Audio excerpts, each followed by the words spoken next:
That's your phone that I didn't even know was yours. So can you please explain and tell me who she is? Who she Welcome is back, welcome back, Where welcome did you find that back. phone at? in our room? So you invading my privacy now? Okay, you call it what you I want, mean, but I need to so know. we're married and you trying to Yeah, invade my privacy and we you don't trust me? That's what you're okay. saying? We are married, Yeah. but I need you to Okay, explain restart this. who she is. This second phone of yours, and Okay, we're gonna pause right quick. So this says, imagine finding a hidden phone in your spouse's closet. All right. And the lock screen ain't you. What you doing? So I do believe that this is a skit. I see the first comment. It says, is this a skit because she found him before on the labor and delivery floor going to the bathroom? So these are skits, and a lot of these skits end up going viral from TikTok because they translate to real life situations. So there are people that are finding, whether that may be your spouse's phone, your partner's phone, right? So what would you do if you found your spouse's phone? Because she's specific in this skit.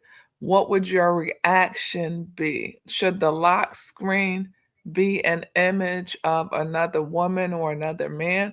It says, I'm confused. So Cedric is married, and this is the same Cedric that the woman is chasing. I know this is a skit because if not, so let's listen to this, then we'll do a reaction to it. I may end up going to Cedric's channel just to review some of the shorts so we can talk about those issues. But me, before we get into this video, I will say, if I found another image on my partner or my spouse's phone, I don't think that I would be happy about that, right? So there would definitely need to be a conversation had, but let's see how she reacts here. I need you to explain who this female is right here on this phone. This What? your phone. That's your phone that I didn't even know was yours. So can you please explain and tell me who she is? Who she is Where did you find that phone at? in our room? So you invading my privacy now? Okay, you call it what you I want, mean, but I need to so know. we're married and you trying to Yeah, invade my privacy and we you don't trust me? That's what you're okay. saying? We are married, but Yeah. I need you to explain who she is on the phone. That's We're all not I doing need this you to tonight, do. Mary. We're not Yes, doing this tonight. yes, we Right? are. You pulling out that Yes, phone. we are. You pulling out that phone. We gonna do it. You Yes, we pulling out gonna do that it. phone. It You need to doesn't stay matter your what butt you off the say. internet. It does You need to not stay matter. off the internet. It doesn't You need to matter stay what off you the say. internet and Okay, get the phone out but my back up, face. back up. I'm not taking it out. You saying I'm you not back up. taking it You out. back up. Oh, I'm not You taking more it out. recorded me. Yes, I am. You Yes, I recorded am. me. I tell you You need what. to stay out my stuff. Okay, so You you're need not. to stay out my So stuff. you're not gonna I explain to am me gonna who she explain is. to you. I just said it was a coworker. Oh, You oh, can't trust that's me. all you can It's a tell coworker. me. All these years we've been married, and you can't tell me who she is. It's just You, a oh no, coworker. you I want to just go all told in you. the refrigerator and It's stuff. just Now, a I coworker. tell you what I'll do. I'll get the phone myself. What? What I'll do is get the phone. When I get this phone, I'll find out exactly. How about I just go through it? What? How about I go through the Mary, phone? give me my phone back. How about I go through the Give me my phone phone and back. find out Give exactly me my how phone long back. you've been talking to Give her? me my phone No, back. I'm not Give me my giving you phone back. nothing back. Give me my No, phone you better back. back up. Give You me my better phone back back. up. Give me my Back phone back. up, Give me Cedric. No, you're a dumb bitch. Don't forget it. So hey, let's see if we can make amends. It's been over 5 years. Okay, wait a minute. So, wow, that one went fast. So, definitely would need to be a conversation had. But I think that was a skit. But I can imagine anybody that goes through a partner's phone and you find someone else on the lock screen, you are going to want to know. And I've seen that as a prank that has been online as well. Let's see here. So he says, my mom gave me up at birth, second time meeting. Why do I even try? So this sounds like it started off hot and heavy. Here it says, brother, I don't know how old you are. I'm 50 and my wife and I never had a son. I'll be your dad. Wow. Wow. That's what happens a lot of times when this content goes viral. You gain online family almost. It has 51,000 views. I'll be happy to welcome you to our family. You'll have 3 sisters. Wow. Somebody said this is the sweetest comment I've read. You just made me cry. Me too. That is so sweet, though. You know, and I'm pretty sure they're serious. Sometimes strangers are very receptive, probably even more receptive than your family, depending on your family dynamics. So let's listen to this. We've tried to sit back down together and have a conversation. And where were you raised? In a mixed cultural community. And you still what? Excuse me? You're still what? God's child. No, you're a dumb bitch. Don't forget it. You ain't got shit, and you'll never be shit, and you ain't doing nothing, and you'll never go and do nothing. You're a dumb bitch. And I feel that you have not respected me over the years since I've been a child. You gave me up. And I don't like that. That you have yet to call me, check up on me. I lost my grandma and you did not say a word. And I'm baffled. I'm hurt. And I don't feel that I have a mother that truly loves me. When you was born, I don't know if I told you. I told them I didn't want you. Wow. And I'm gonna be honest with you. I still don't want you. But what I want to do, and don't cry. What I want to do is, I want to hear you. I want to hear what you got to say. And I want to let you know, I can't love you because I don't love myself. And I have to work on me. You want me to work with you, but I got to work with me first. I'm the most important person. You were loved. You wasn't in an environment where they didn't take care of you and they didn't do something for you. So you can wipe them tears and you will never be nothing. I know that's what I said, but something in me say you will be something one day.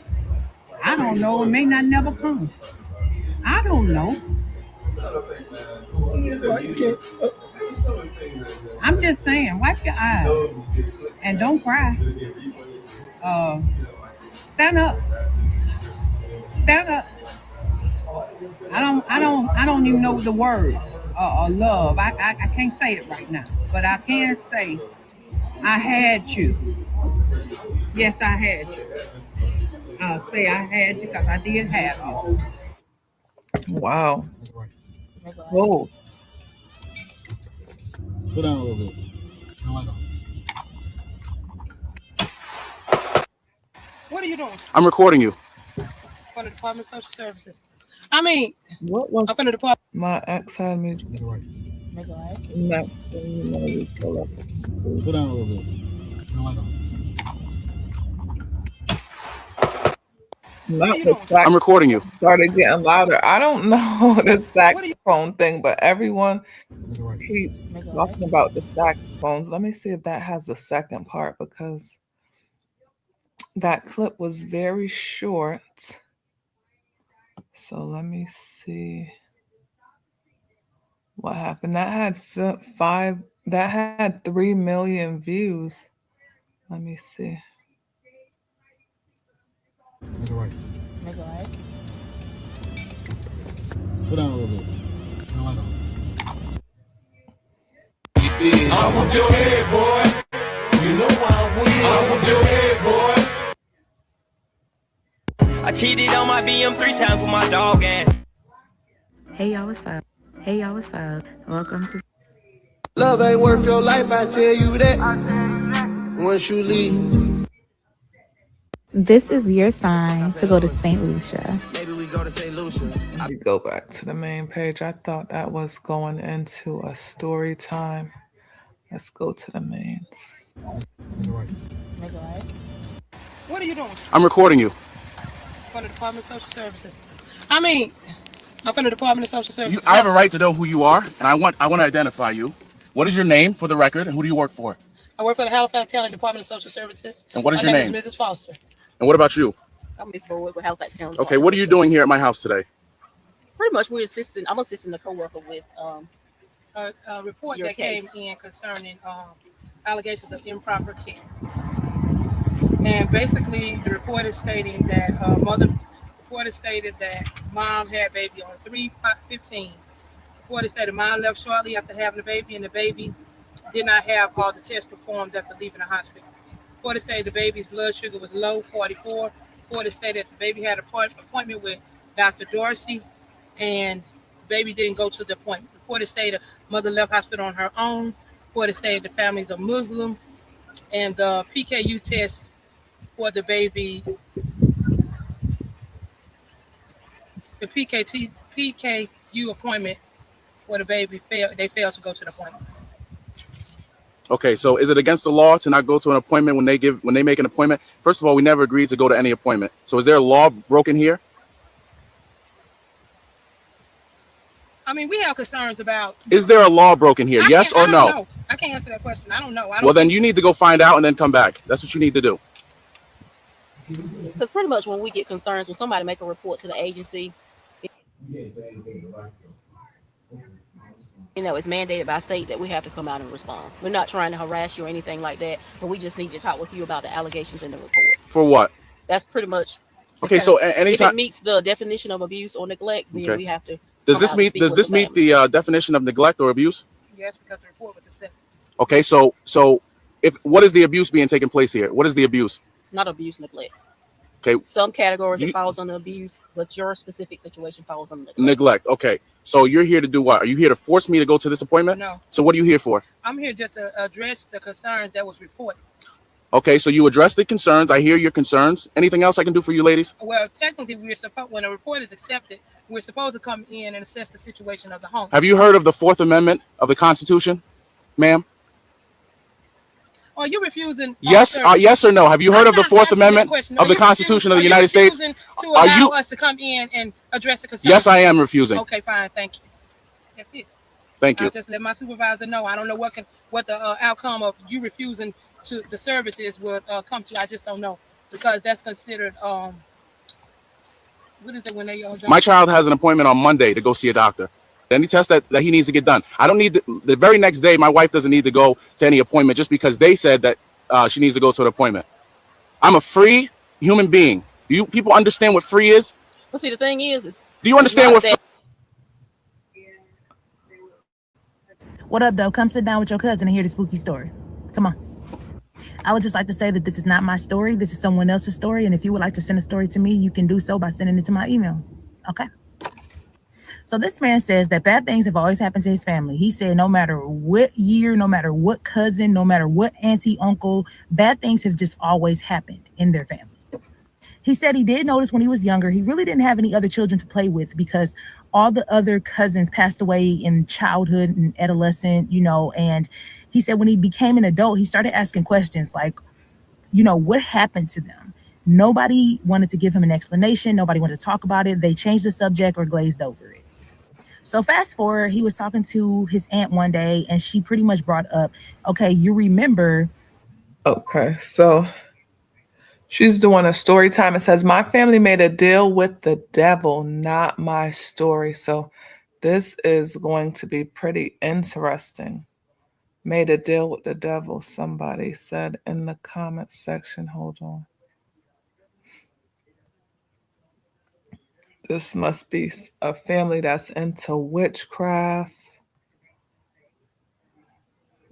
Fall of the House of Usher, so nobody thought about praying. Come on, coat. Complimenting her coat. Let's go. How we told you about, such and such made a deal with the devil. He just ha-ha'd it off like, right, yeah, y'all told me that years and years ago, our great made a deal with the devil. I'm not buying that. Like, what happened to them? Was there some kind of illness?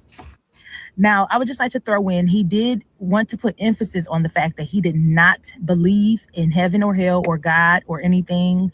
He said that everything to him had an explanation back then. Fast forward, he said he went to go visit the family land. There is some family that lives on their land, but he just went to visit. But when he went to go visit, he went to visit the cemetery area. Any child or family member that passed away in adolescence or childhood, they're buried here on this land.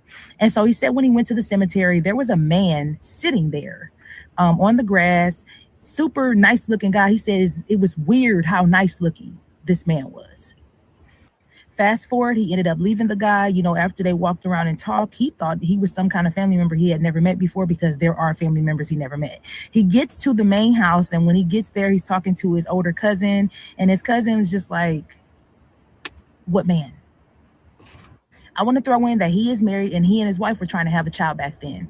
And he said that one day his aunt showed up to his home. They had a family dinner. His aunt showed up to his home with that man that was at the cemetery. Everybody asked the aunt questions like, where does he live? Have you been to his home before? Who is he? Why is he so much younger than you? The aunt is in her 60s. He appears to be in his late 30s, early 40s. So he says eventually all the guys split up from the women. The women, they go in and do their thing. The men are outside doing their thing. And he says that him and the guy, the oddly attractive guy, venture off and are speaking. And the guy tells him, he says, so I heard you're trying for a baby. So he told the guy, like, yeah, it's been really hard. We've been trying for years. And he said, it's going to happen. But when it does, it's mine. Do y'all know I would have shat myself if somebody said that to me?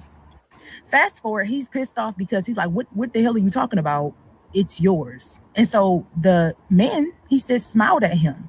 He said the man wasn't fazed that he was yelling. The man just sat there and was calm and collected. Fast forward a couple weeks past, he sees his other aunt and she tells him, you know who that was, right? And he goes, no. She was like, that was the devil. Now, I do want to add in that, a while ago, I remember being in church, and I remember my pastor said that the devil was not this ugly, super dark human. Like, he was ugly on the inside and terrible, right? But he appeared beautiful. And I remember my pastor was like, don't forget that he's a fallen angel. Angels are beautiful. He said, so beautiful, we can't look at him. That's crazy. Anyway, fast forward, he said a few years later, he and his wife ended up having a beautiful baby girl. But he said not even 2 years after the baby passed away. And I am really, really sorry that your baby passed away. Now, this is where it gets crazy. He said while his wife was giving birth, he's in the room. All the doctors rush in. They're trying to get the baby out. And there were some complications. But he said in the middle of all that chaos, he could see the man that his aunt called the devil standing in the corner of the room. Wow. Like, just standing there. Nobody was paying attention to him. Nobody saw him. He was the only one that saw the devil standing right there. He said he remembered after they had their baby and they left the hospital, he saw him often. He would see him while he was out. He would see him while he was driving. He said it was the weirdest thing ever. He would see him everywhere. And he said that's when he started to believe, oh my God, what if there is a heaven and hell? What if he is really the devil? Wow.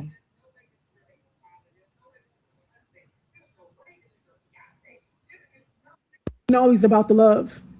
When you can't trust the person you laying next to, time invested goes out the window. When in present tense, I'm thinking about how peaceful my ass gonna be without you. Wow. The only thing separating me and going back to the streets is my fear of being alone and attachment issues, not being happy with you, feeling lost when I'm not around you. You ain't got me like that. I got abandonment issues. The I love yous that you don't mean be exactly what I need, because if you love me like you said you do, you be more gentle with how you handle me, but you can't love me because you don't love you. And you ain't never see what love was. So the only love that you're receptive to is love that enables you. Love that doesn't call you out on your shit. That's cool as long as you come home at night, that cries and sits at the end of the bed asking God, why does he treat me like this? You ain't never have a love that loves you so much. They say, fuck you, I choose me. It's me before you, and I love me more than you. And I won't show you the depths of my love by staying through whatever you put me through. I will grab my keys and pack my shit. I know you never had no love like this. A love that won't settle for being halfway loved. And always. You ever noticed it's a lot easier for men just to change partners than it is to change who they are fundamentally? Why is that? Selfishness?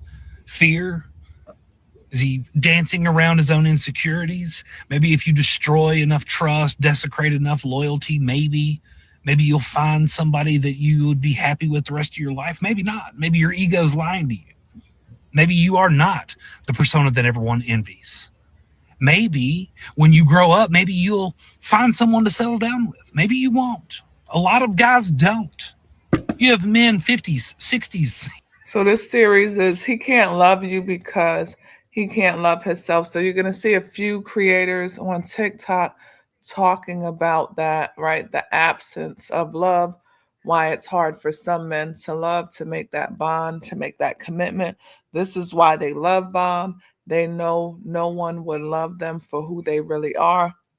When someone sees who they really are and leave them, they start the pattern over again with somebody new.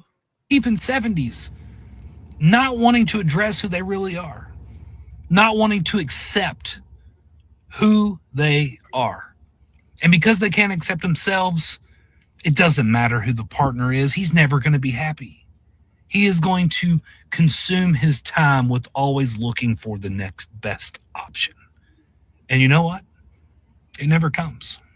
All these men do, destroy good women. You ever know? If that man don't like you, he damn sure ain't gonna love you. I said what I said. Every time you're in his presence, he's constantly disrespecting you, constantly finding. So let's see what they're saying in the comment section. How to detach. Somebody says, that's true, I'm done. If he don't like you, he can't love you. So this is another perspective. Finding something, finding fault with you, nitpicking on every little thing. That man does not like you, and he's showing you that. When he don't show up for you, when he don't reciprocate the love back, the energy back that you're doing, pouring into him, that's because he's here to drain it, to take. He ain't giving nothing back but chaos and drama. And why? Because he don't like you. He don't care about how beautiful you are. He don't care about how much you cook for him, how much you love on him, you pour into him, you got a good spirit. That don't mean nothing. Not for a soul snatcher. They're only here to collect one thing, and that's your soul. That's their mission. Soul snatch. And they're not giving it back. You have to take it back. So when I say this to you, believe me, if they don't like you, and they're showing you that they don't like you, there's no possible way that they can love you. Let that sink in. I'm done explaining. He can't give you what you want, and he can't love you like you want, because if he don't love God, see, because God is love, well, then he ain't gonna be able to love you like that. We're talking about the true loving God. Not when you say, well, I love God, and you ain't being true about it, right? And remember this, God is keeping you, okay? God do the keeping. He's keeping you. And if you don't have that love, if a man don't have that love, even a woman don't have that love for a man, or a man don't have that love, that godly love, you can't love. It's not the real love like you want. And I can testify to that. So in all of my sayings, I'm saying like this: God is love. And if that man is not with God, he can't give you that type of love, because God is love. If you're not loving like that. See, I'm taking a little time with that because I noticed that in my own marriage. People always ask me things like, well, Marie, how you got here? We have a personal relationship with the Lord. So when we did that, it's like we learned to love each other, even when, we may be getting on each other's nerves. But God is love. God is patient and he's kind. So we had to learn that. My man already picked it up, but we didn't have it.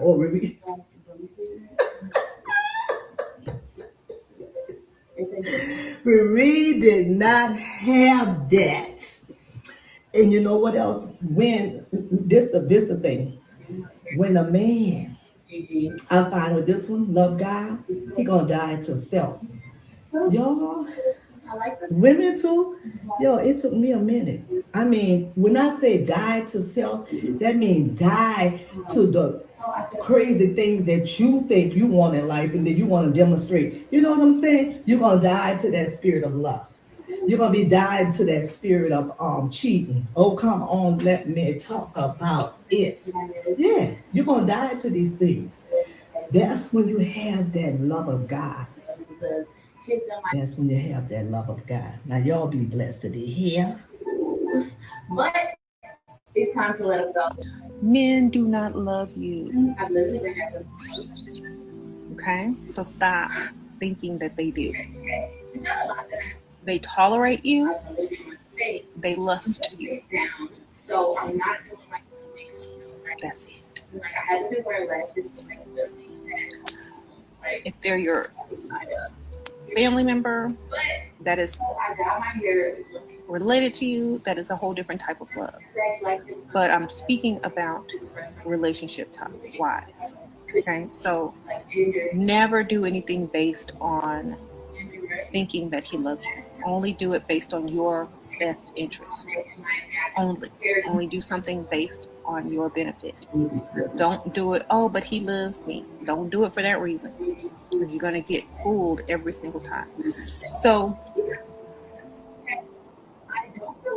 love is not words. Love is action, baby. If he loved you, why do you need stuff? When you get those tarot card readings and they say stuff like, he's coming back, oh my God, he misses you. He can't love you properly because he's jealous of you.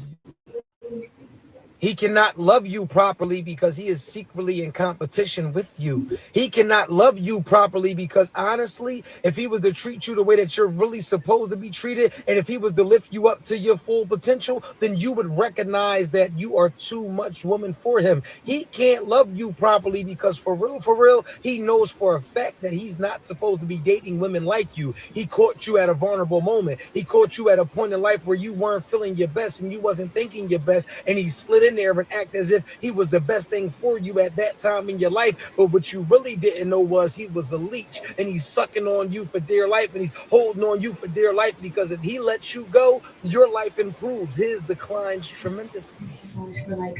You're sleeping with the enemy and you don't even know it. That's why he can never be proud for you. That's why he never claps for you. That's why he never cheers for you. That's why he never applauds for you. That's why he never encourages you. That's why he never supports you, because if he really lets you really tap into your full potential, you'll realize that you don't need him. Am I lying? You so stuck on what it could have been, what it should have been, but it's not. Let me say this again. You too stuck up on what it could have been, what it should have been, but it's not. Moral of the story is, how can a man love you if he's damaged? How can he show up and provide for you and protect you and love you and honor you if he's damaged? All he know is his past trauma, trials, and tribulation. All he know is drama. He can't love you properly because he's jealous of you. He cannot love you properly because he is secretly in competition with you. He cannot love you properly because honestly, if he was to treat you the way that you're really supposed to be treated, and if he was to lift you up to your full potential, then you would recognize that you are too much woman for him. He can't love you properly because for real, he knows for a fact that he's not supposed to be dating women like you. He caught you at a vulnerable moment. He caught you at a point in life where you weren't feeling your best and you wasn't thinking your best, and he slid in there and act as if he was the best thing for you at that time in your life. But what you really didn't know was he was a leech, and he's sucking on you for dear life, and he's holding on you for dear life, because if he lets you go, your life improves. His declines tremendously. You're sleeping with the enemy and you don't even know it. That's why he can never be proud for you. That's why he never claps for you. That's why he never cheers for you. That's why he never applauds for you. That's why he never encourages you. That's why he never supports you, because if he really lets you really tap into your full potential, you'll realize that you don't need him.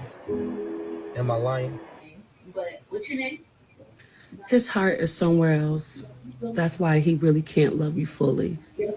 Not because he's incapable of loving you, not because you ain't the best he's ever had, not because you're not fun. You look good in clothes and on paper. It's just that his heart is not with you. his heart is with somebody else. And you can do everything, and I mean everything. And he can tell you, you're so much fun, you're beautiful, you're this, you're that. But if his heart is with somebody else, it's simply with somebody else. Nobody's been trying to tell you because they want a relationship with you and they don't want to deal with you when you hear something you don't like. But I'm going to tell you, because I believe healing should be healed correctly. And we heal it correctly in May. That's what we going to do. He don't want you, sis, not because you're not all of that, but because his heart is with somebody else. He can't love you properly because he's jealous of you. He cannot love you properly because he is secretly in competition with you. He cannot love you properly because, honestly, if he was to treat you the way that you're really supposed to be treated, and if he was to lift you up to your full potential, then you would. If you was supposed to stand on business and leave that nigga alone, but you still talking to him, this video is for you. Let me hold your hand when I tell you this. Niggas love them a dumb bitch. They love a damn fool. They love a dummy. And he thinks you're stupid. A nigga who really cares for you is going to handle you with care correctly the first time. He used to give second and third and 5 and 10 chances. I don't believe in second chances anymore. Because the nigga who really care about you, a nigga who really love you, is going to be scared to lose you. So he's not going to do anything to lose you. Just because that nigga won't leave you alone does not mean he care about you. Just because he keeps coming back every time you open that door does not mean that he loves you. These niggas love anybody. They love a dumb bitch. If you stupid, you right up their alley. All the time, he's manipulating you into believing that he's going to change. Niggas change for who they want. And if he ain't changed for you, then he don't want you. Like, love don't hurt, and it don't take 10 chances for a nigga to give you love correctly. It's okay. I just learned this like 2 weeks ago, so don't feel bad. Never think that a man that could call you a bitch has respect for you. He's going to lie to you like he didn't mean it, but he meant every syllable in the word. He'll find a way to blame you for his actions. If you stay after you've heard him call you a bitch, he's going to do it again and again and again and again. I know you don't believe that that man loves you. He doesn't, and he never will. That man actually hates you. He has no respect for you as a person. He's only with you because you accept his disrespect. If he disrespects you, then he disrespects your kids. Never stay with a man that calls you a bitch. Leave him alone. Never think that. I saw a girl on here talking about how her man is not romantic, how he doesn't do any romantic things for her, no romantic gestures. Girl, you need to get you a new man, because I'm going to tell you right now, men are romantic. Y'all can believe a man don't do stuff all day long if you want to. That just means you're not the one that he wants to do it for. Every man has a romantic bone in his body. You're just not her, and that's okay. That means you're not her for him, but you're her to somebody else. You get what I'm saying? So you need to get your stuff, pack your stuff, and you need to leave. You need to leave that man, chunk the deuces, and get rid of him, and go find you somebody that wants to wine and dine and romanticize you and romanticize your life and all that. When a man is not doing those things for you, that just means that he does not want to do those things for you. You're not his dream woman, and that's okay. You find someone else that you're their dream person. You get what I'm saying? Because I see a lot of people love to ask, how do you get a man to buy stuff for you? How do you get a man to do this? How do you get him to do this? A man wants to do for a woman that he wants to be with. Okay? He's not going to do for a woman he doesn't want. That means quit wasting your time on somebody who doesn't want the same things that you want. How many times do I have to tell y'all that?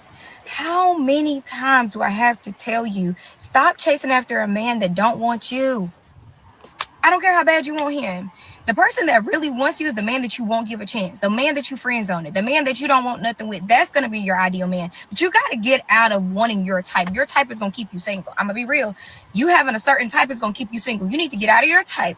You need to get out of that and realize life is about relationships, and it's about people, and it's about somebody that can provide, protect, and do all those things that a husband's supposed to do for you. Being fine ain't one of them.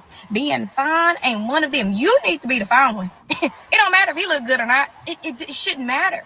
Yes, he should be attractive to you, not me, not Sally, and not Louise. Hey, I used some really old names. Actually, I just used my great aunt's names. But anyways, what I'm saying is, y'all heard me. I ain't even gotta tell you. I saw.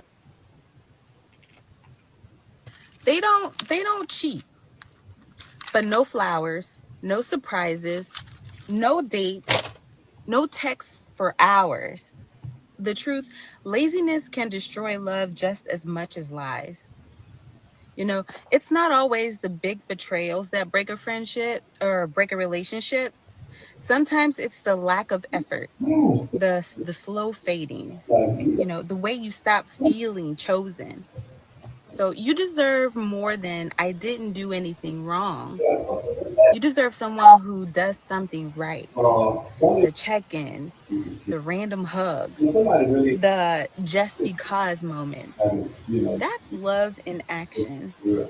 So if you're still sitting there convincing yourself that it's enough just because they're not cheating, ask yourself, are you loved or just tolerated? Cheater.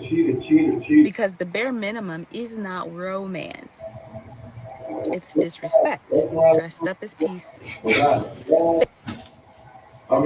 Any man that is constantly pointing out your flaws, constantly telling you what you're doing wrong, constantly trying to humble you, is a man that is jealous of you. You have the life that he wants. You are able to do things that he lacks. You have acquired a life that he wants. That man that tries to humble you is jealous of you. Real men do not try to humble their women, because real men want you to reach your highest potential. Real men want you to recognize the queen in you. Real men want you to see your light, and they don't try to dim it. If you find a man that is constantly trying to break you down, constantly trying to put you down, constantly trying to degrade you, that man is jealous of you. Please know the difference between a man and a boy in a man's body. There are a lot of boys running around here in men's body that are trying to degrade women, break them down, and damage these women. That is because they are jealous of these women. They cannot find their place in life. So when they find the women that are doing their greatest, the women that are putting their best foot forward, the women that are strong, independent, and not afraid to go after their goals, they try to break them down. Real men do not damage women. They protect them. Know the difference. I love you all, and I hope you have a great day on purpose. Any man. I got a question. He can't love you properly because he's jealous of you. He cannot love you properly because he is secretly in competition with you. He cannot love you properly because, honestly, if he was to treat you the way that you're really supposed to be treated, and if he was to lift you up to your full potential, then you would recognize that you are too much woman for him. He can't love you properly because, for real, he knows for a fact that he's not supposed to be dating women like you. He caught you at a vulnerable moment. He caught you at a point in life where you weren't feeling your best and you wasn't thinking your best. And he slid in there and acted as if he was the best thing for you at that time in your life. But what you really didn't know was he was a leech, and he's sucking on you for dear life, and he's holding on you for dear life, because if he lets you go, your life improves. His declines tremendously. You're sleeping with the enemy and you don't even know it. That's why he can never be proud for you. That's why he never claps for you. That's why he never cheers for you. That's why he never applauds for you. That's why he never encourages you. That's why he never supports you, because if he really lets you really tap into your full potential, you'll realize that you don't need him. Am I lying? He can't. Ladies, I want you to start recognizing the signs when these men don't like you. These men hate you, okay? But they keep you around for their own benefits, okay? And let me tell you something. You can play the game, but at some point you're going to have to stop playing, because a lot of time that jealousy turns to envy, and that envy can kill you. I see a lot of women who let these men mistreat them, and they don't have to kill you physically. They can kill you with their words, emotional abuse, physical abuse, financial abuse, any kind of thing. And I always want y'all to remember this, because I know you all be on social media and you see a lot of things that a lot of these young ladies have on here. And that's not all of them. Some women really have a good man at home. But a lot of times you guys be admiring things and you don't know what's going on behind closed doors. And I want you to recognize the signs when a man does not like you. He hates you. And a lot of times it's not you. You're beautiful. You're smart. You have everything going on, okay? And it's okay for a man to outgrow you and not like you, just like it's okay for you to not like a man no more. But a lot of these men will keep you around for their own benefits. They will use you and abuse you, then try to toss you out. But let me tell you something. A good man who's not interested in you no more is going to tell you. The rest of these men, they're toxic and they don't want anyone else to have you. So they're going to make you feel like nothing. They're going to make you feel like scum. And I'm here to remind you that you are worthy. You are enough. And sometimes a lot of these men don't like themselves. In particular, I'm talking about these toxic men that mistreat you and do all those mean things and say mean things to you. But you got to know who you are, because you got to know there's nobody but the devil, and you can't be weak, because if you're weak, they win. If you're strong, they have no power. And that's a lot of things. You guys have to get to a point where these men don't have that kind of control over you. You got to know who you are, and you got to love yourself, because these men are getting too much power over your lives, and they're taking over your minds. And you women deserve better. You deserve better. Don't let no money and no situation keep you in anything with these men. Some of these men don't even have money, but they tear you up. They're fighting their own demons, and they're treating you like scum. Don't let no man drag you down, and don't let no man tell you twice that he don't want you. When a man starts being mean to you, carrying on and not doing nice things, not doing nothing for you, not making sure you're right, and even if he is still breadcrumbing, you're doing certain things, but he's not treating you good, let him go. Let that man go walk and be with whoever he wants to be with. It's not you, and that does not make you any less of a woman. Let him go and be with whoever he wants to be with, because he can't even sit with himself, because he probably hates himself. And as long as he hates himself, he's going to hate everyone, and the person after you is going to be the next one. Go deal with yourself and let that toxic man go. Hey, sweetheart, stop what you're doing and listen to me right quick. Like, he said he love you. Well, this means he care about you, right? Well, if he care about you, this is one for sure sign for you to know whether or not he's telling the truth or not. Pay attention to his actions towards fixing your situations. Any type of Right, and that's important. We've seen a couple videos, but I like to stop from time to time just to react and comment on the video. So this man is saying, ladies, if you notice this sign or this behavior, then he doesn't love you and he's not taking you serious, right? Now, it's one thing to say love, and it's another thing to demonstrate love. Some men don't even have to say the word, just how they carry themselves, the way that they show up, that they're present, that they pour in. Real men pour in, and you will know that you are loved. You will feel love. So not all videos, even though it may have a negative context to it, right? You can learn something from any situation. So somebody says, I have a guy friend, he knows my situation, I'm struggling, I need rent, I loaned him $200, he took that money and a little tax money, and I had $240 set aside for rent. I'm not sure why would that be a comment here. Back to this point here, these videos and the title of this series was He Can't Love You, right? That's not to say that applies to all men. It's not to say it applies to all women, right? People are capable of loving.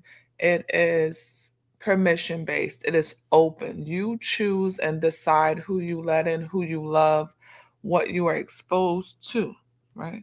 And men are capable of loving, but what this man is saying here is pay attention to the signs, right?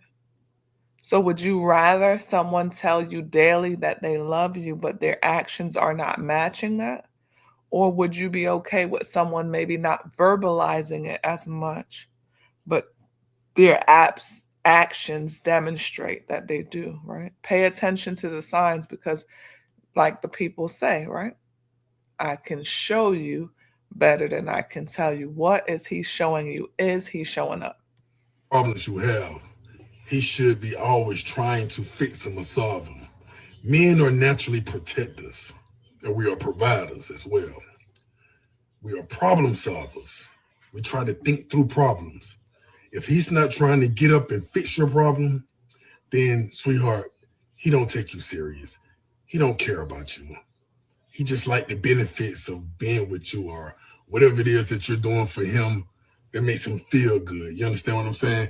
He don't really care like that, because when he truly cares and truly love you, he's going to take care of you.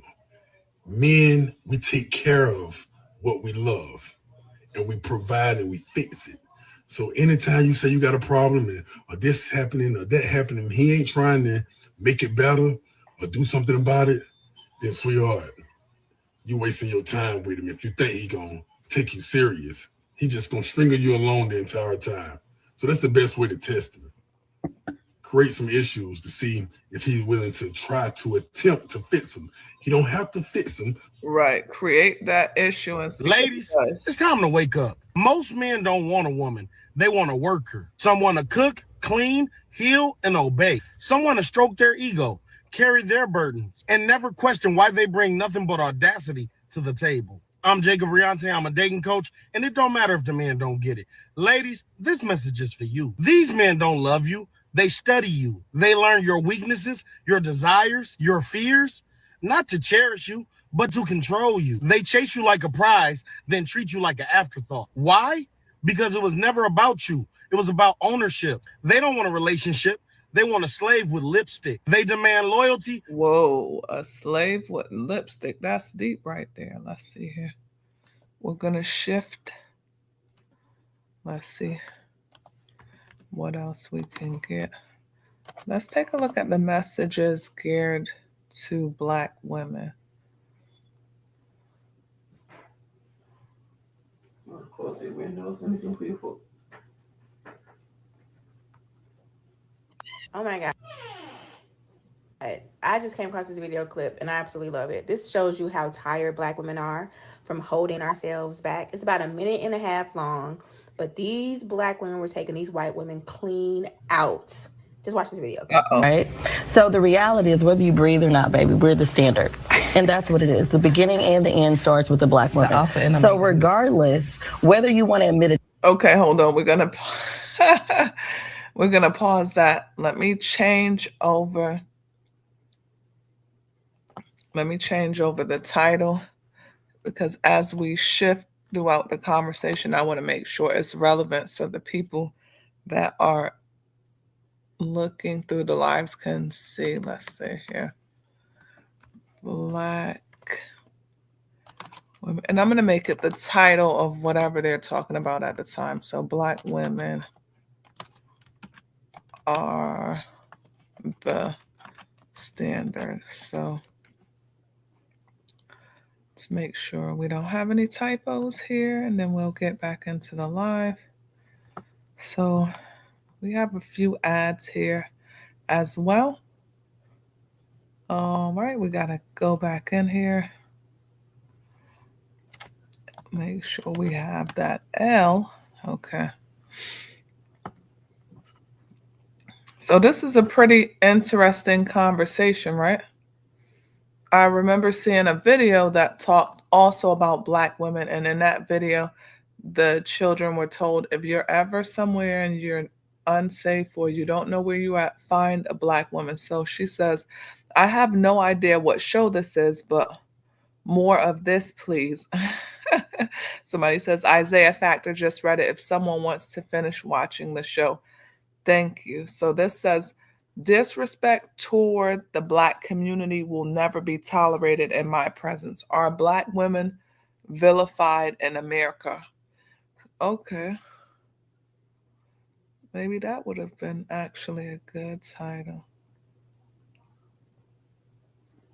All right, let's get into this clip and we'll give our reaction. Did not. I think for the both of you, you stay on topic, because what you just spoke about had nothing to do with what we're talking about. Absolutely did. So let me land. So the reality is, for the both of you to sit on the side of me and talk about aggression, what is the difference in what you're doing and what we're doing right now? Having a conversation. And yet we're the one, you just literally called out both of these Black women on the panel, and you sit here with your attitude and you have a problem, but you tell them that they're aggressive aggressive, right?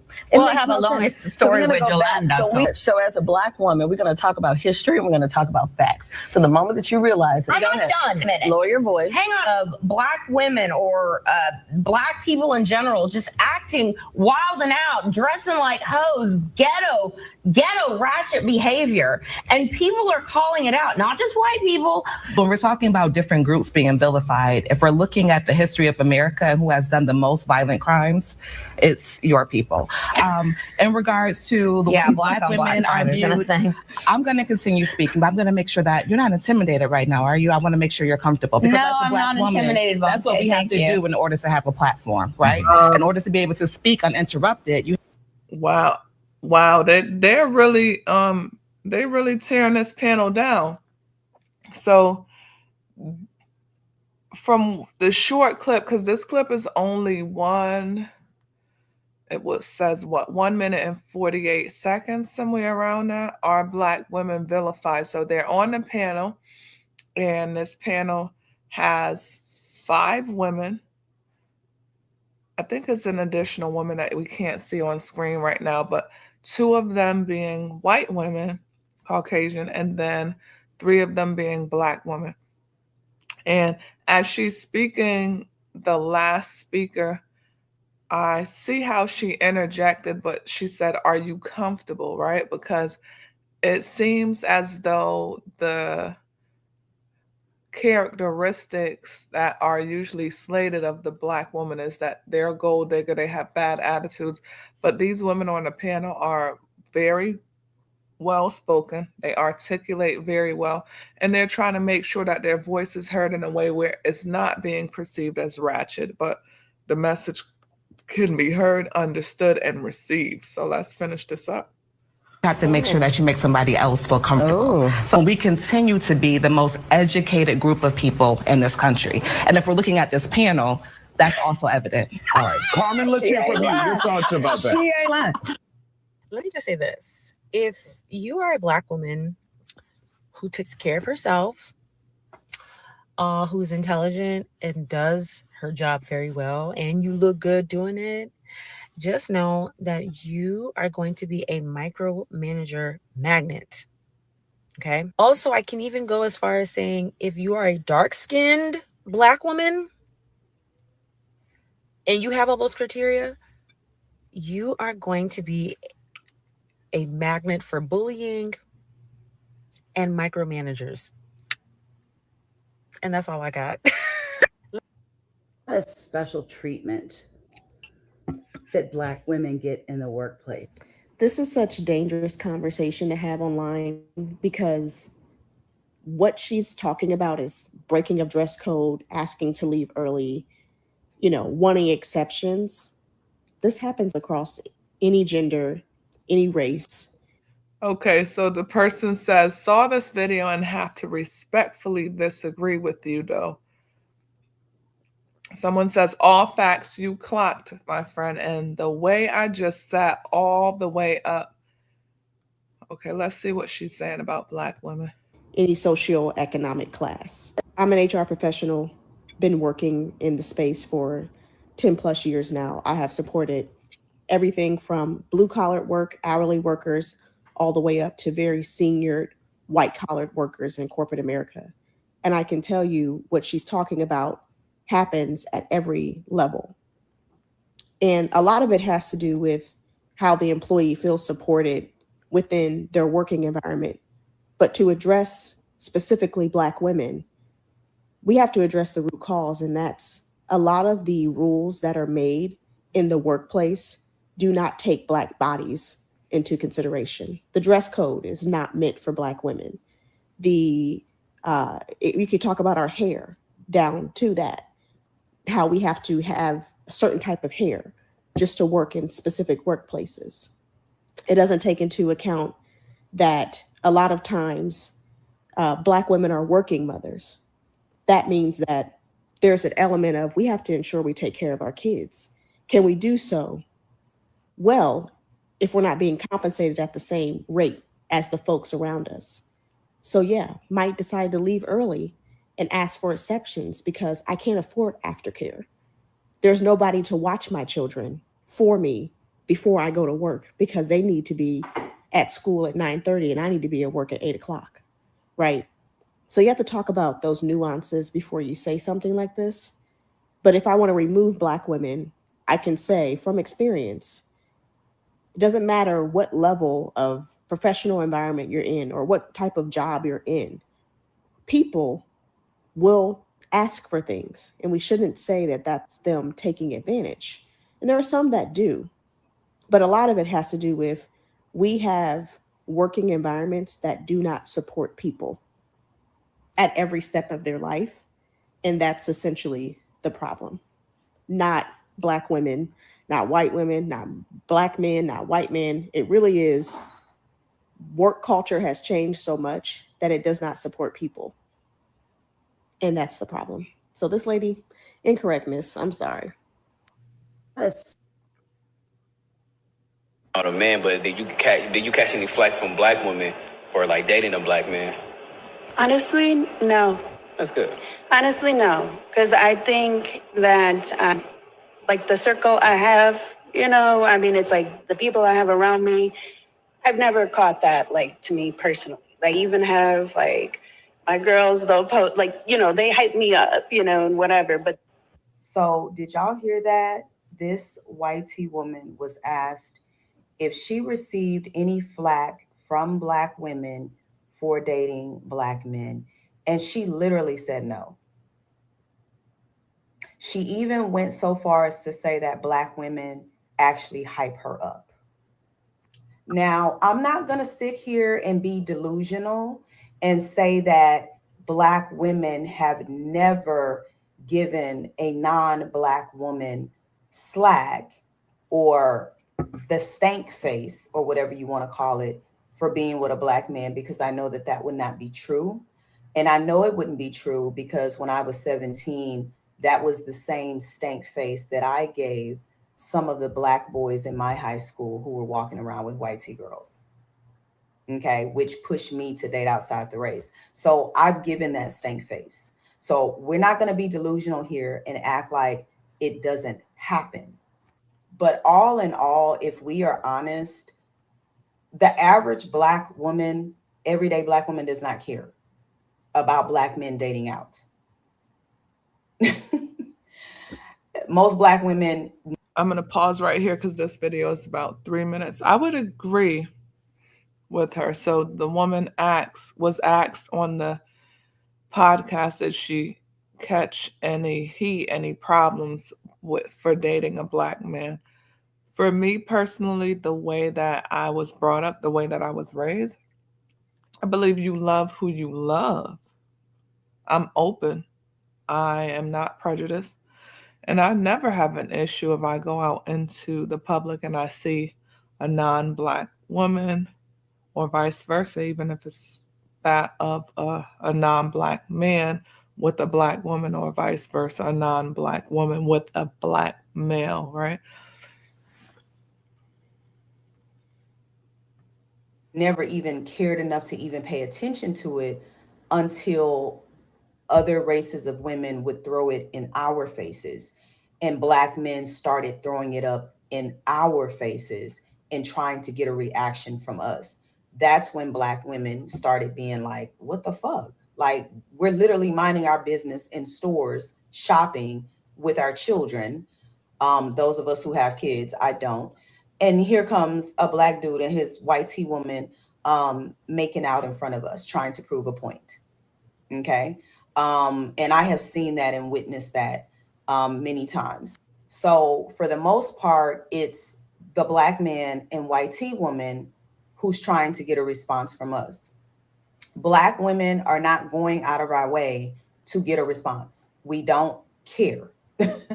Even before we knew that they were getting the same Black man, most Black women didn't.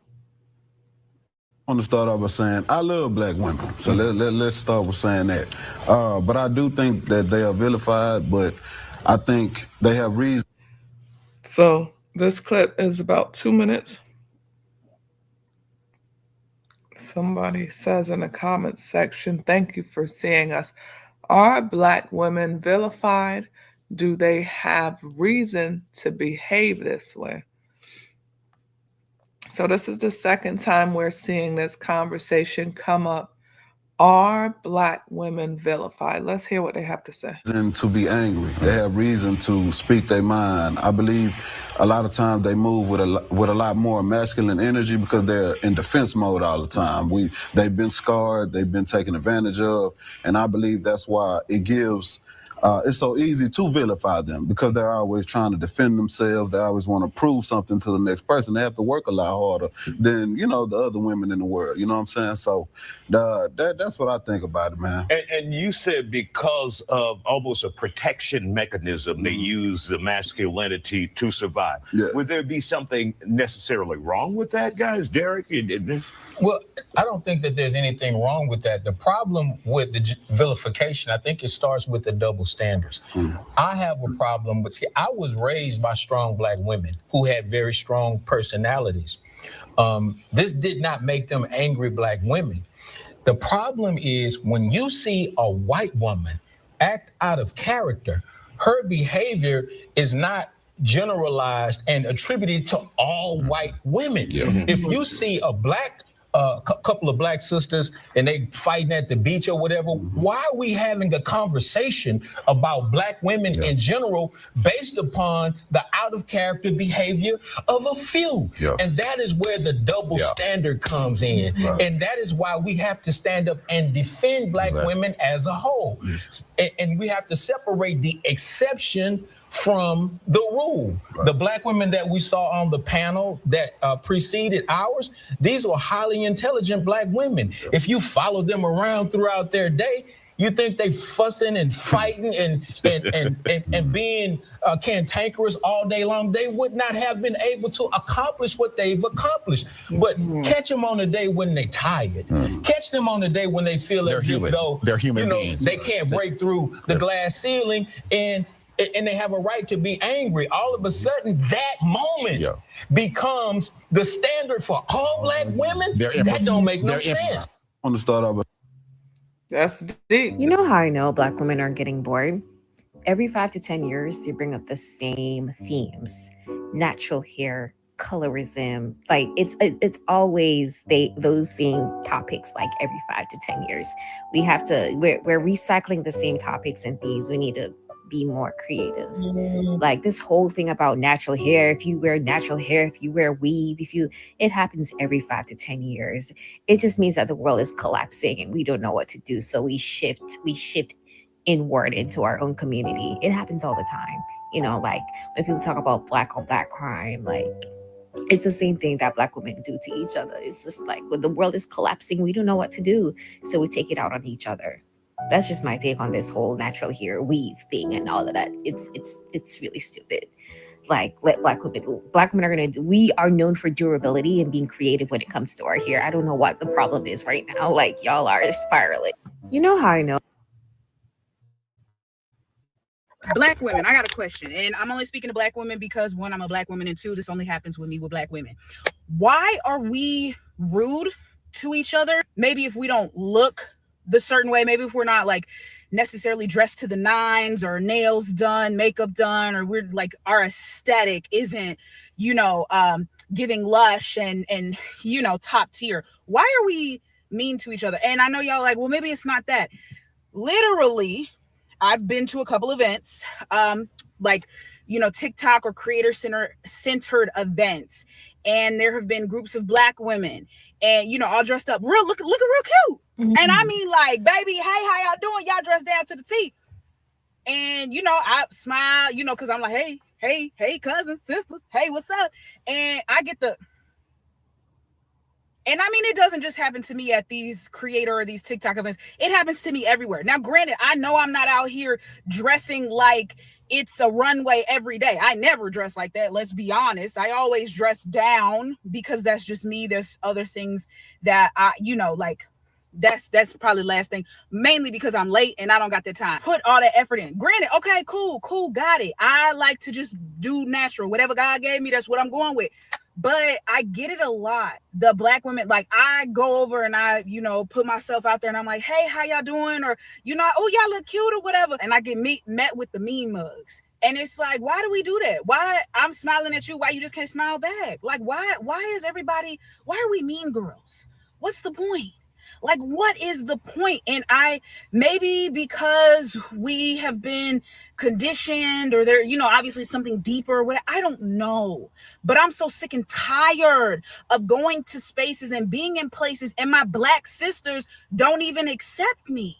And it's like, I know the world is hard for y'all because it's hard for me too. Now, y'all ain't exempt from that. The whole world is hard for all the black women. Why, if anybody else got to be down for us, why is it not the other black women? Why are we not down for each other? That really it irks my gears. It really does. And I'm just like, I don't get it. I don't get it. I got to be dressed to the top, like literally, I ain't finna, because I'm not dressed a certain way, y'all don't want to talk to me? Listen to that. Take that back and sit with that. Dialogue on that. I never understand. I don't understand black women. And this is why so many single black women. Did y'all see that post that lady said that she went to a singles night at church, and she said she was baffled, mad, and appalled about how many single black women that she's seen at the event. I'm talking about thousands, not even hundreds, thousands. I couldn't even watch the rest of the video, but she was just like, damn, I'm not the only one. No, for real, sis. It's a motherfucking shortage. It's slim. Okay, that reminded me of that viral video of the event.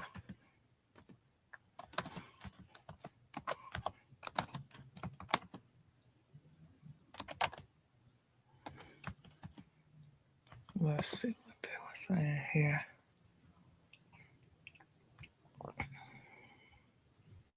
Can we please have a conversation about loneliness as a black woman? And I'm not talking about loneliness when it comes to dating. I'm not talking about men. I'm not talking about none of that. I'm talking about just this internal feeling of just feeling inherently alone. Like not really feeling like you have a community. And even when you do have friends or people around your family, you just don't feel heard. You don't feel seen. And you just feel like you're by yourself in your situation. I think the magical thing about Black women is that we have the ability to truly feel each other's pains.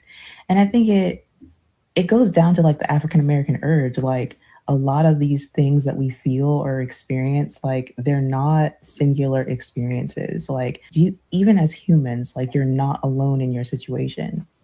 But because being a Black woman is such a unique experience, having to go out in life and code switch and, you go to work and people want you to smile and do that fake corporate shit. And then you come home, you tired, you don't really feel like going out. Like people ask you how you are, you're probably just gonna be like, I'm good, I'm cool, but you're really not. You just feel like there's no relief. You feel like you're living the same day over and over. You feel like there's nothing's like really letting up. You feel like no one understands that feeling. So I run a vent and support space for Black women. And I started this space because as a Black woman, I felt very alone. And I wanted to create a space where Black women didn't have to feel that way and they could talk to a fellow Black woman that understood where they were coming from. And I think that the concept of community is so big right now, and the concept of loneliness is so big right now. And I think a lot more of us are feeling it than we think. And so that inspired me to create an event called Group Chat, where Black women from all over the US and beyond can come together and just have a conversation. And the first conversation is going to be taking place this Friday, the 26th at 6 p.m. And we're going to be talking about loneliness and community.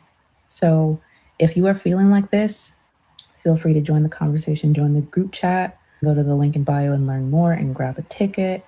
And it's just going to be an open and honest conversation. Come in your bonnet, come as you are, and we'd love to have you. Can we please have a conversation? I don't think this is being talked about enough, but a common trend I'm noticing specifically on social media is that Black American women or Black women in the US are struggling to make friends.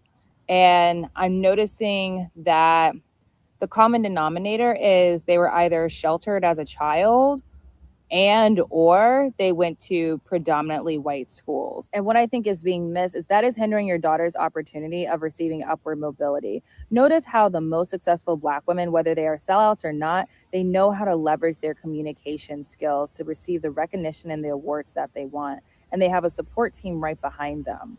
Yet, if we are struggling to do the bare minimum and just communicate effectively with each other so we can be friends, how do we expect as Black women to receive that same award and recognition from others when we can't even do that within our own community? It starts with us. It starts within our community. Now, I'm biased. I think Black women are the backbone of the Black community. I think we are the foundation. Yes, I know Black men should be the leaders, but again, I'm biased and that's a different conversation. But I think that's another reason why we're not experiencing the success that we're hoping for as a African-American community more specifically. And that's mainly because we just can't find a way to communicate effectively and support each other. And so I think that's really what I challenge to see from you guys next year is if you really want to experience upward mobility and change your life, really work on your communication skills. Like go outside and find a way that you can be a part of someone else's support group and ensure that's being reciprocated, that they can be a part of your support group as well. Because that is what's going to help you experience more awards in the workplace and outside of the workplace as well. Because notice how white people, they don't really hire off of skill set. They hire off of vibes. You know, so many of us Black women, we focus on education and career development. But I feel like what we miss is the basic skills. And that's just simply communication and developing that.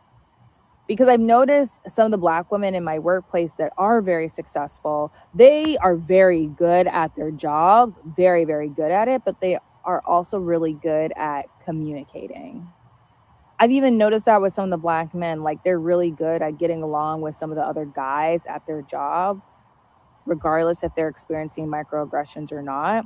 They're really good at just chatting with them and getting along. And so I've experienced one guy in my place, he got promoted just simply by doing that. Work ethic is mediocre, but communication skills are on top of the world. And that's what I would really like to see coming from more Black women. We focus so much on the education, but not enough on the communication. See, they're never going to admit this because it'll go against the sisterhood. It'll go against their entire narrative that they're trying to push and make people believe that they're okay with being alone. When we all know that y'all not okay with that, because if you was, you would have no need to go to a singles event. You wouldn't even care about a singles event because you would be too happy with your peaceful single life. You'd be too happy with that. But they're not going to get on here and admit that they're tired of having to work 2 or 3 jobs just to still not be able to pay your rent. I saw a girl on my timeline just the other day talking about how she ready to take herself up off the earth because she working 3 jobs and still can't pay her rent and about to get evicted. She showed the eviction notice and everything. Like I said in the other video, it's an influx of women living in tents, cars, vans, trying to pass it off as car life. No, y'all are just broke and can't afford to live and ain't got sense enough to just get with a man. We want y'all way more than you want us. You all don't. We make it seem like it's the opposite way, okay? But the desperation that we live in because of our loneliness and not being able to mate, even intellectually. From what I understand, you spoke to Kevin Samuels numerous times, and he acknowledged your work as being an inspiration for his views about relationships in our community, right? I really wish y'all would stop telling the lie that Black women are lonely. I really wish that y'all would stop telling that lie. I have been looking at, or it's come across my feed, about that guy who was talking about classism in the Black community and how that's making Black people lonely. And that shit is a motherfucking lie. The stats do not support that, okay? Anybody can go and pull the damn Census Bureau stats. So I did that because... Well, So this video is about 4 minutes in length. So the topic right now for this time is Black women are lonely. She says the stats don't support the narrative that educated Black women are lonely. That's a lie. Okay, so she's going straight to the statistics. We out here living and at peace. So let's see where she pulled the stats from. She says she don't believe that. I know me. I don't give a fuck about your experiences. Oh. I want to see the numbers. And let me preface this by saying there are 50 million Black people in the United States. 50 million. Okay. We have different birth rates across different communities. We have different marriage rates across different communities. We have different cultures and communities within the Black race in America, right?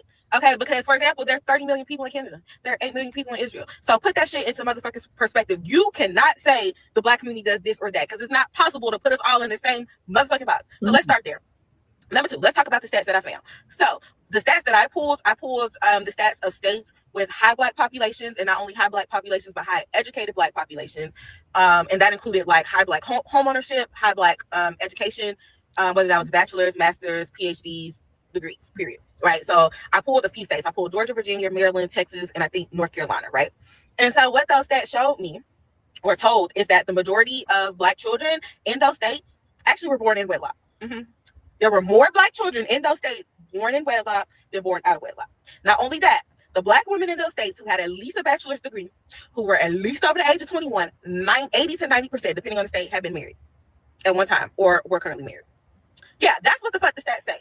Okay, so y'all need to quit letting people gaslight y'all into believing that Black women are lonely out here if they get degrees. Okay, the only men that are trying to tell y'all that are the bum-tastic men who don't want to step up to the plate and make something of their lives. Those are the only men telling y'all that. And also, let me also put this shit in perspective. Do y'all know that there are whole ass wedding planners who make their living off of planning Black weddings? Okay. CEO, CMO, COO split up all the time. You know one pair that typically never splits up? The CEO and his secretary. Yes. He will ride with that woman. Yes. If he go to Apple, if he go to Amazon, if he go to... Now, is she anywhere on the depth chart of the company close to him? No. Now, I think if women who are seeking men of caliber, if they took on the persona of secretary as opposed to co-founder, co-boss, things work out. She's not trying to be his equal. So I've been seeing some videos on my For You page, and I think that it is finally time to discuss the female loneliness epidemic. Because I know the men have had their own thing, and I'm not here to talk about that. I'm not a man, right? But I will say that the men are more built for it than us. We are not built for this shit, ladies. We don't know how to be alone. These men have been bottling up their emotions and not sharing them with anybody since they were 6, 7, 8 years old. Some of us have never done that. We've always had someone to talk to, a friend, a family member, a significant other, something. And it seems like in 2025, the girls are running out of options. I'm telling you, that singleness only hits you at night. When you ripping and running throughout the day, when you at work, when you know, whatever extracurricular activities, when you're doing hobbies, when you're at the gym, you don't even care about being single. That's not even on your mind. But when you pull up to the house at night and you get in that bed alone, that's when you be like, I really wish I could cuddle up with somebody. Y'all call me crazy, call me Gen Z, call me unhinged, but it's genuinely gotten to a point of loneliness that I have no one else to talk to but ChatGPT. I have no one else to talk to but ChatGPT. Like, I low-key think I need like a therapist type of friend vibe, but like, genuinely, like every time I have a problem that I don't really want to deal with in the moment, I just go to ChatGPT and ask that bitch for help because who really can help me? It's your man Delvin. Welcome to Delvin's Room. And in the words of that film, Think about this. Women are praised publicly, but they suffer privately. And let's talk about it because I've gotten else. And I don't want you to miss a thing. Let's talk about it. So, the strong woman. I knew something was off, y'all. I knew something was off. I'm like, okay, I'm just going to try it, get my honest review. That's crazy, because it's like, there's so many people trying to disrespect the people that don't know. People that know me, know.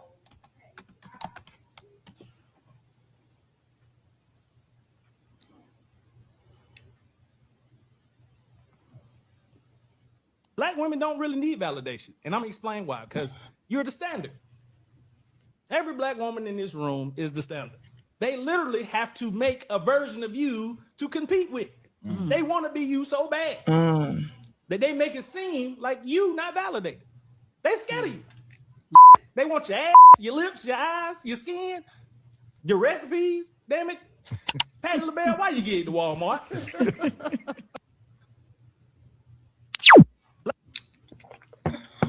I'm not gonna say I just noticed it, but I definitely tap more into it now. I honestly do see why black women feel the type of way that they feel, because they get held to such a high standard that no other race of women will have to. A high standard in the workplace, a high standard in life, a high standard at home. Very strong, educated black women are held to a high standard, and they become the standard, like the previous video stated, right? The races look and admire black women.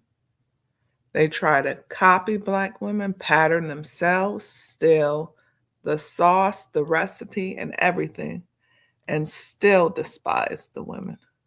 Be held to. A feisty Latina could come up to a black man's face and start cursing him out, doing this and that, acting out of character, and it's that's just a sexy Latina, like, oh, I love me a Latina with some attitude, like all that shit. And then a black woman holds you accountable, maybe with a slightly rude tone, you feel me? And all of a sudden, oh, that's why I don't mess with black women. Their attitude is just too much. I need me a white girl because she's submissive and she listens. Like, y'all just don't be wanting to get on the internet and admit y'all just don't like black women, bro. Y'all let every other race a woman get away with so much BS. But when it's a black woman has to be on her best behavior, and she has to be Mrs. Perfect just for y'all to give them a chance. But that's just some thought for the morning. It's so difficult to, to be on TikTok or to be on social media, and then someone who doesn't share the same struggle with you will just start talking about you and start talking about your family, start talking about your people. It's very difficult to take it. But I know some people don't really care, but some people do care. And somebody like me, who is an African man and married to an American woman, a black American woman, to be precise, I feel like I just can't take it. We know the struggles that black women have been going through. If not all. Well, he's talking from an inside perspective. So this is an African man, and he says he's married to a black American woman, right? So he must have saw something in that woman that attracted him, and he decided to be with that woman. Someone says, we appreciate you defending us, brother. Let's see what he has to say. Or I know some. And just to sit there and watch a whitey talking about black women is very annoying. I'm telling you, it's very annoying about black women.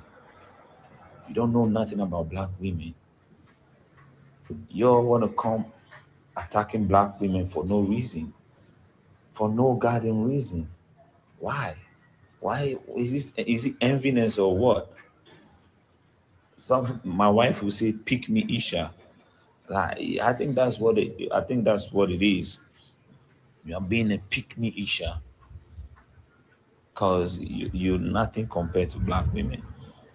And I don't want my black women to feel that they can compare themselves to German lady or whatever it is. Nobody should even do that, because definitely there's no competition at all. There's definitely no competition. We see the struggle. We have also seen the strength. Do you know how many black women I heard just today say they are done with y'all? Y'all are cooked! Because black women are literally the standard, the backbone, the conscious. Like, we really said it's me and mine. We're done. We're done here. We will let you fix the sins of your forefathers and your current fathers, and about 50% of your mothers. And it has been on my list for a little bit, like the last 6 months, to create content and courses helping black women build a side hustle, because what we need in this moment and to take care of our communities in this moment is building black wealth. And that's what we're going to do. and we're gonna be all right.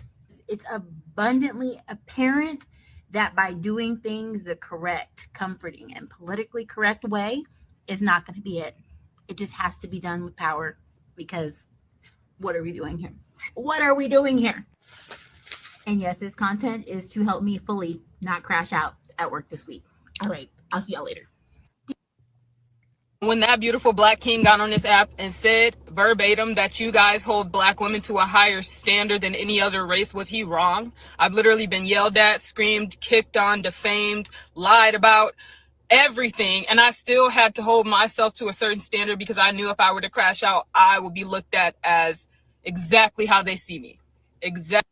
Black women are held to a high standard. We have a comment here that says, absolutely, I've been ghosted on my birthday, the same day I found out my grandmother was in the hospital, and people have more excuses for the man who did it than me, the person who was actually harmed. I was expected to protect his name and handle him with grace, even though I was hurt, and see him every day, held to a high standard. If you crash out, they say that's the characteristics. If you're soft, then they don't trust it. They say you're acting. If you ask for money, you're a gold digger. Like, the standards are ridiculous. Let's listen here. Exactly how they expect me to be, exactly how they expect me to react. And at one point it's like, but they don't hold no other person in the building to that standard, but they hold it to me. And I actually realized it yesterday. I said, wow, I'm being held to a specific standard, but I'm allowed to be treated at this certain standard. I've been pushed, I've been shoved, I've been kicked. I genuinely feel like that black man, that beautiful black king, that beautiful black boy is right. And the fact that I'm sitting here internalizing it, like, damn, I doubt any other person has ever dealt with this shit on the clock while I'm getting paid. So at the end of the day, shout out to you, Black King. And I think people should stop treating black women and black men any kind of way, because they're bound to react. I went up against the whole airline. I went up against a bunch of flight attendants. I went up against the